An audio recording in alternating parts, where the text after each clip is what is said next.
Kalau sekarang itu gini ya, kalau misalnya kita berusaha bijak, kadang ada orang tuh yang kayak, "Apa sih kamu tuh so alim," gitu ya. Muslimah itu sebenarnya ya, yang sekarang itu harus mengambil peran atau tokoh untuk masa depan juga.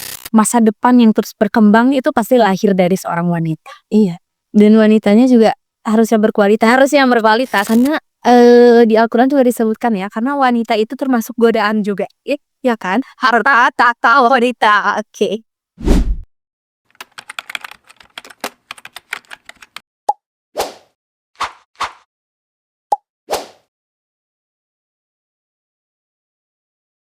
Assalamualaikum warahmatullahi wabarakatuh. Halo ladies, kembali lagi bersama kita di Ladies Explore Community. Ruang inspirasi dan cerita bagi para muslimah yang sedang berjuang merajut masa depan yang penuh makna. Di episode kita kali ini, kita akan berbicara tentang dedikasi muslimah untuk masa depan. Bagaimana peran, semangat, dan kontribusi kita sebagai seorang muslimah tidak hanya menjadi bagian hari ini, tapi juga mewarnai perjalanan umat di masa depan. Oke ladies, aku hari ini nggak sendiri tapi ditemani oleh Teh Zahra. Halo Teh Zahra. Kita akan berbincang-bincang tentang bagaimana sih dedikasi muslimah untuk masa depan. Ya nggak sih Teh? Siap ya? Halo Teh Zahra. Iya, Gimana kabarnya hari ini? alhamdulillah baik. Alhamdulillah. Kakak sendiri gimana kabarnya? Alhamdulillah selalu baik. Semoga kita semua selalu dalam lindungan Allah ya. Amin. Oke, Teh Zahra, kesibukan sekarang apa sih? Kalau aku sih sehari-hari ngajar SD, sekaligus juga pemegang sosial media sekolah, sama lagi kuliah. Wah, multitasking banget berarti ya. Kerja sambil kuliah, ladies. Kuliahnya ambil jurusan apa nih? Sambil psikologi Islam. Wah, benar-benar cocok untuk para muslimah. Karena kita tuh benar-benar harus memahami tentang pribadi kita sebagai seorang muslimah ya. Kita harus tetap tumbuh dengan keiafan mental kita. Kita harus tetap tumbuh dan menerima diri kita sebagai seorang muslimah. Betul bang ya. Kadang muslimah juga ya sering insecurities. Ini tuh harus menjadi motivasi bagi kita semua. Secure sekaligus mager juga ya. Oke. Teh Zahra, karena mungkin pada saat ini tuh sebagai seorang muslimah ya, kita tuh pasti banyak banget struggle gak sih? Godaan sana sini yang bikin kita tuh mungkin susah untuk istiqomah sebagai peran kita sebagai seorang muslimah. Karena Teteh ini yang multitasking, alhamdulillah ya multitasking. Bagaimana sih motivasi Teteh untuk berada di peran tersebut?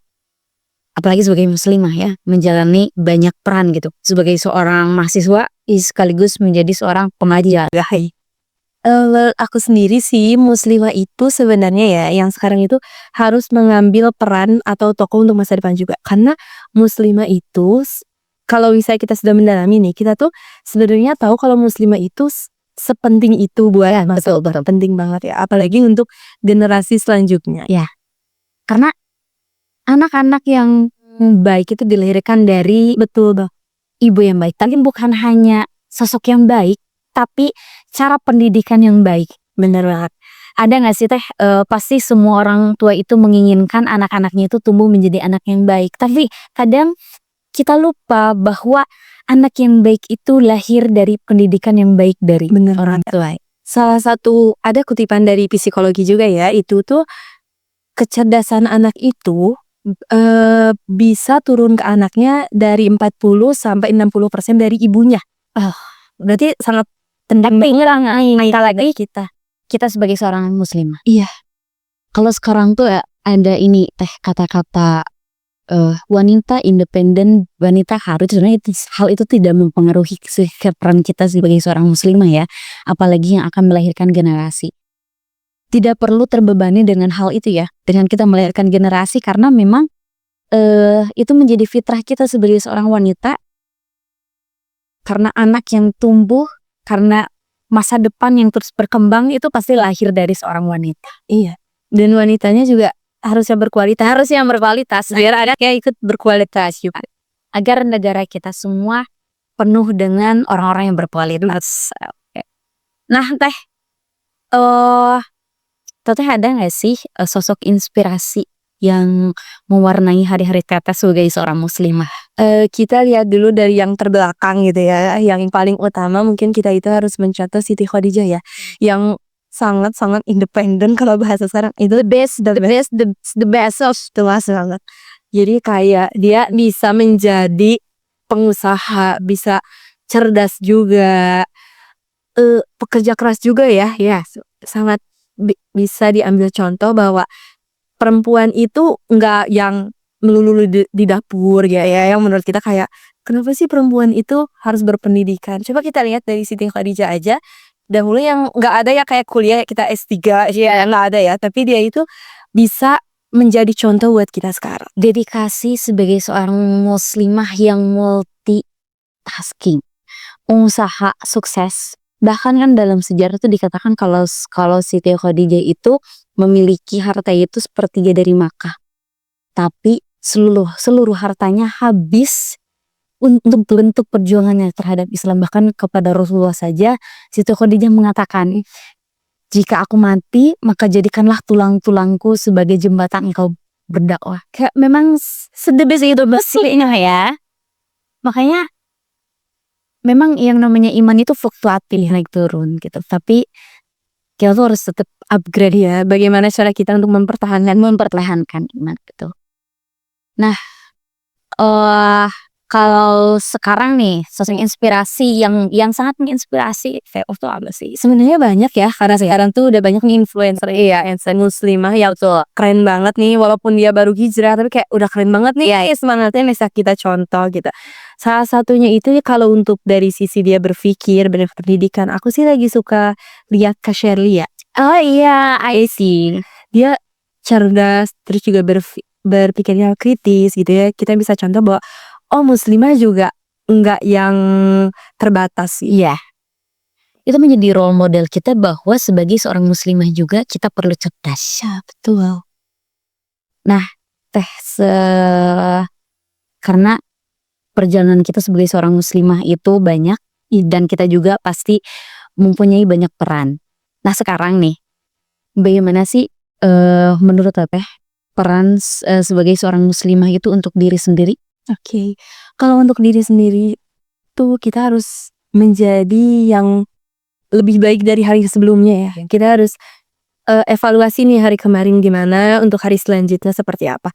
Pasti berat lah. Kita pasti berat di dunia yang sekarang yang ya gimana ya, dunia sekarang yang kayak mungkin kita harus mengkontrol juga apa kita lakukan. Jadi harus terus upgrade diri. Karena sekarang tuh sosial budaya sangat-sangat dipengaruhi oleh budaya barat, yang dimana seorang muslimah tuh ya banyak terkontaminasi oleh hal itu. Ya benar. Nah, makanya kita harus terus tumbuh kembang mungkin ya kayak sebagai seorang muslimah tuh. Betul.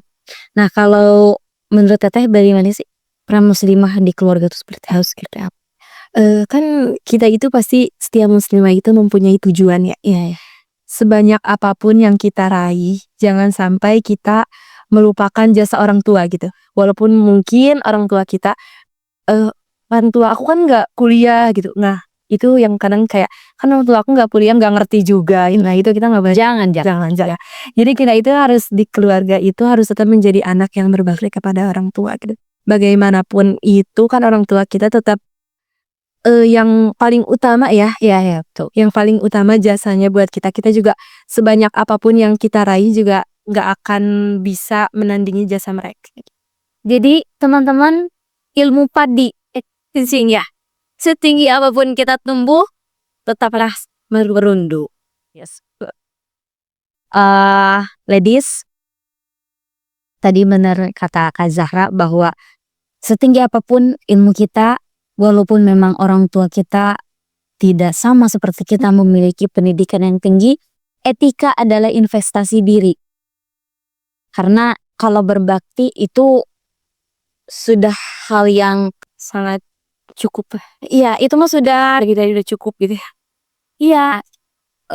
menjadi bagian dari hidup yang harus dilakukan gitu, kewajiban Hari-hari itu. Iya ya mah. Jadi jangan sampai ladies yang di luaran sana walaupun pendidikan kita tinggi tapi etika kita masih ya mungkin masih banyak yang perlu diperbaiki. Kita harus banyak-banyak berkaca diri bahwa etika adalah investasi diri. Kita tidak boleh lepas dengan etika itu. Nah, kalau peran muslimah di lingkungan masyarakat tuh menurut kita gimana sih? Oke. Ini ya yang banyak struggle di ini tuh muslimah di masyarakat ya. Iya, betul. Karena di Al-Quran juga disebutkan ya, karena wanita itu termasuk godaan juga, ya kan? Harta tahta wanita. Oke. Di sini jadi kita itu sebagai muslimah harus tetap bijak, tapi bijak di sini bukan untuk membatasi diri ya. Kadang kan orang beranggapan kayak kita bijak, kita harus membatasi diri nih. Sebenarnya kan nggak seperti itu ya. Kita itu bijak ketika kita menghadapi apa yang ada di depan kita gitu. Terutama misalnya di sosial media ya, kan perempuan itu sosial media udah yang ada yang jadi konsumsi sehari-hari gitu. Apa yang kita tonton walaupun sekilas itu sebenarnya mencerminkan diri kita ya. Kayak contohnya kalau di Instagram nih ya, beranda Instagram itu kalau misalnya kita apa yang kita cari biasanya ntar yang muncul tuh di beranda itu akan menilai diri kita tuh seperti apa gitu. Jadi kita itu kalau di masyarakat harus tetap bijak sebagai muslimah tapi bukan untuk membatasi diri. Dan harus cerdas paling utama. Iya, karena kita juga harus menjaga sikap. Menjaga sikap apalagi kita sebagai muslimah gitu ya. Akhlak itu nomor 1. Iya. Dan juga akhlak di sosial media. Di sosial media yang ada imahan akhlak muslimah sama seperti yang lain, tidak ada bedanya. Komen-komen menjadi netizen yang tidak disaring komentarnya. Jangan sampai kita tetap menjadi muslimah yang bijak di dunia nyata ataupun di dunia maya. Nah, menurut Teteh nih, apa sih tantangan muslimah pada saat ini tuh? Apalagi ya untuk peran kita ya sebagai seorang muslim tuh. Sebenarnya kalau untuk tantangan banyak banget ya. Tantangan terutama kayak kita gimana cara kita di media sosial kita tetap bijak gitu. Gimana cara kita tuh kalau sekarang itu gini ya, kalau misalnya kita berusaha bijak, kadang ada orang tuh yang kayak apa sih kamu tuh so alim gitu. Iya kan banyak banget tuh kutip-kutip yang kayak gini. Benar ya tuh. Jadi gimana caranya kita itu tetap bijak tapi harus tetap bersosial. Jadi jangan sampai karena kita bijak kita nggak mau nih sama yang ini soalnya dia nggak bijak. Nah itu yang buat jadi kita tuh harus sebagai muslimah itu harus menjadi contoh ya. Karena kalau tantangan setiap orang juga pasti mempunyai yang berbeda-beda, yang cukup mungkin berat ya. Tapi bagaimana kita itu bisa kembali ke tujuan awal kita. Kita harus punya tujuan. Iya, tujuan hidup kita, arah hidup. Iya. Kita hidup dari Allah dan tujuan hidup juga untuk Allah. Apalagi jadi ladies, untuk tantangan kita kali ini kita pasti menemukan hal-hal yang memang muslimah yang berbeda dari yang lain. Para muslimah berbeda. Kita tidak perlu skeptis, tapi rangkul bahwa kita sebagai seorang muslimah kita perlu saling mengingatkan satu sama lain karena kita semua adalah saudara. Oke Teh, menurut Teteh nih, bagaimana sih pandangan Teteh tentang pendidikan bagi seorang muslim? Ini menurut aku ya paling utama. Kadang gini ya, kita itu di zaman yang sekarang kayak ada nih yang berpendidikan, ada yang kayak gini berpikir ya, ngapain sih pendidikan tinggi-tinggi, kan nanti ujung-ujungnya kalau perempuan mah ke dapur gitu. Bener ya, padahal kita maunya dapur yang mewah. Padahal pendidikan itu paling utama ya, karena kan misalnya contoh gini aja, ketika misalnya kita punya anak kita disekolahkan ke sekolah yang di situ gurunya itu hanya berpendidikan sampai misalnya SMK. Kita rela misalnya anak kita sampai SMK kan enggak juga ya, pasti kita ingin yang terbaik nih buat anak kita gitu. Jadi kita itu harus menjadi wanita yang berkualitas. Salah satunya itu pendidikan. Pendidikan itu paling penting ya, paling penting untuk muslimah, karena kan muslimah itu menjadi madrasah pertama buat iya betul baik itu sih. dari aku sendiri gitu. Karena anak-anak itu perlu sekolah dari ibu-ibu yang pintar ya. Jadi pendidikan itu membuat pola pikir sebagai seorang muslimah itu lebih berimbang dan lebih maju. Jadi kita udah jelas ya, ladies, bahwa pendidikan itu penting bagi seorang pertama bagi seorang muslimah, karena kita akan melahirkan generasi yang akan kita didik. Kita perlu pintar agar generasi kita tumbuh menjadi generasi yang berkualitas. Nah, Teh, ada gak sih pesan untuk para muslimah di luar sana? Perihal sekarang apalagi untuk struggle yang tadi kita bicarakan ya, yang banyak itu. Nah, pesan untuk para muslimah di luar sana. Jangan pernah berhenti untuk menjadi orang yang lebih baik. Terus juga jangan pernah berhenti untuk mencari ilmu ya, karena ilmu itu paling utama. Nomor pertama, walaupun pasti banyak rintangannya untuk menuju tujuan kita gitu. Tapi jangan lepas bahwa kita itu nggak sendiri loh. Banyak di sini yang bisa merangkul kita gitu. Jadi ladies, jangan pernah berhenti untuk belajar. Benar. Belajar di pendidikan formal ataupun di informal. Belajar dari masalah, belajar dari lingkungan masyarakat, bahkan kita belajar dari orang-orang terdekat kita. Benar. Karena pelajaran yang paling mahal itu adalah pengalaman. Iya, benar banget. Sekali pengalaman sebanyak apapun. Karena pengalaman itu nggak kita dapat di pendidikan ya, di yang formal gitu ya, nggak. Tapi hal yang mahal, tuh dari hikmah-hikmah yang masalah-masalah yang datang nih ada hikmahnya ya. Masalah itu nggak selalu jadi buruk kok, ya. Tapi masalah itu pelajaran bagi kita semua. Bahkan aku sempat pernah mikir, ladies, kalau masalah itu adalah bentuk pendidikan Allah kepada kita. Allah itu mendidik kita tidak hanya dengan dibuai. Kadang Allah itu mendidik kita dengan cara kita memberikan masalah. Bagaimana kita bisa keluar dari masalah tersebut dan kita belajar dari masalah tersebut. Bahkan pernah dengar juga ya ini quotes. Jadi kayak ada seorang muslimah yang sampai dia tuh sedih berlarut-larut di dalam masalahnya. Setelah itu dia mengerti kalau misalnya, oh ternyata aku dapat masalah sedih ini karena Allah itu lagi kangen sama aku loh. Kayak kita lagi sedih itu pasti posisinya pingin terus curhat ya. Iya. Jadi kayak di sana Allah tuh lagi kangen sama kita. Buat kita tuh ngobrol terus berduaan dengan dia. Bentuk kasih sayang Allah. Iya, masalah itu adalah bentuk kasih sayang Allah.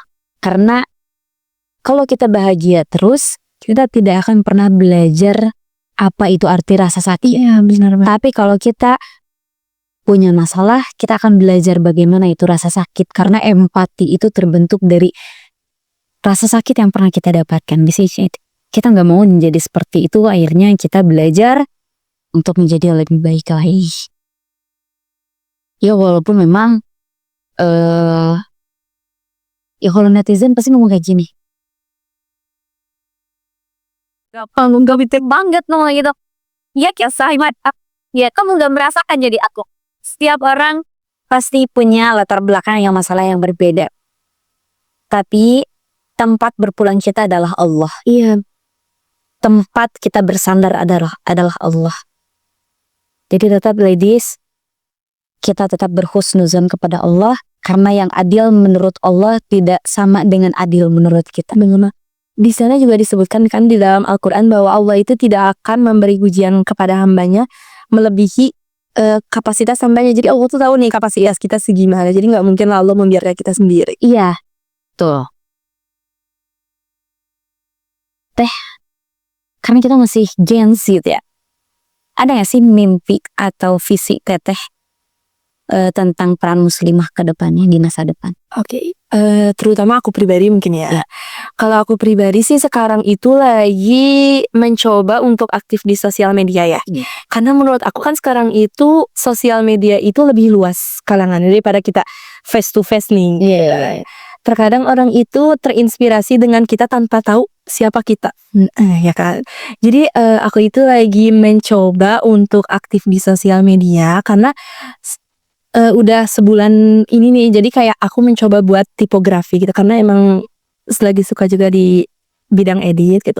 Jadi aku lagi coba buat tipografi yang ternyata dari situ juga banyak loh orang yang kayak berkomen positif gitu. Jadi kayak orang terinspirasi dengan hal-hal kecil gitu lagi. Ladies, kita harus penuhi media sosial dengan para peran muslimah agar banyak para muslimah di luar sana yang termotivasi oleh kita semuanya. Karena kalau nggak kita, ntar anak kita gimana? Iya. Sosial. Jadi media sosial itu harus diisi dengan hal positif. Kita kurangi hal-hal negatif yang lain, kita isi dengan hal-hal yang positif agar media sosial yang diakses lebih banyak positifnya. Ada nggak sih teh kisah inspiratif teh yang bisa memotivasi para muslimah di luar sana? Sebenarnya kalau kisah inspirasi kita juga tadi udah bahas ya, banyak banget tuh ya yang di zaman-zaman terdahulu. Mungkin aku sekarang mau kembalikan ke kita nih ya sekarang. Jadi aku itu kebetulan punya temen gitu ya, teman yang kayak dia itu sampai di titik yang udah kecewa sama Allah. Ya, udah kecewa sama Allah sampai kayak dia pun sholat udah kayak aku udah kecewa lah gitu. Ya buat apa sholat? Iya, nah jadi mungkin ujian dia tuh berliku-liku gitu ya, karena dari yang ayahnya meninggalkan dia, terus ibunya meninggal gitu, neneknya meninggal juga, jadi mungkin dia merasa sendiri nih. Jadi kayak ketika aku memberi nasihat sedikit, oh ternyata dia tuh gak bisa nih karena dia memang udah posisi dengan kecewa gitu. Tapi lama kelamaan dia merasa kok diri aku tuh makin terpuruk ya dengan kayak gini gitu. Ternyata itu sendiri, jadi dia itu merasa kayak oh ternyata pas aku coba, dia tuh pernah sekali sholat, setelah itu dia merasa diri dia tuh tenang. Di sana dia ngerasa kayak oh berarti aku sedih itu bukan karena Allah tuh gak sayang sama aku, tapi karena Allah tuh ingin memberi banyak pelajaran yang kita dapat dari masalah-masalah itu. Masya Allah. Ladies, itu menjadi kisah inspiratif untuk kita semua, bahwasannya Allah memberikan masalah bukan berarti Allah ingin menjauhkan kita. Allah tuh kan memanggil kita tuh ya bunaya. Kalau kata gitu bahasa sayang, ya bahasa saya. Allah tuh memanggil kita tuh benar-benar dengan bahasa sayang, dan Allah pun memberikan kita pelajaran dengan masalah itu karena bentuk kasih sayang Allah. Ladies, seberat apapun masalah, seberat apapun luka dan trauma, walaupun kita perlu waktu untuk sembuh atau menerima hanya sekedar sebagai namanya manusia, perlu waktu. Jangan pernah tinggalkan Allah, jangan pernah kecewa sama Allah, karena Allah tahu porsi terbaik untuk diri kita sendiri. Iya, benar. Oke ladies, sekarang kita sudah di akhir. Terima kasih sudah menonton bincang-bincang kita dari awal sampai akhir. Semoga bincang-bincang kita itu menjadi motivasi untuk para muslimah di luar sana. Kalau ladies ada masukan dan saran untuk pembahasan kita ke depannya, boleh tulis di kolom komentar ya. Oke ladies, jangan lupa like, comment, and subscribe biar channel kita terus berkembang dan tumbuh, memotivasi para muslimah di luar sana.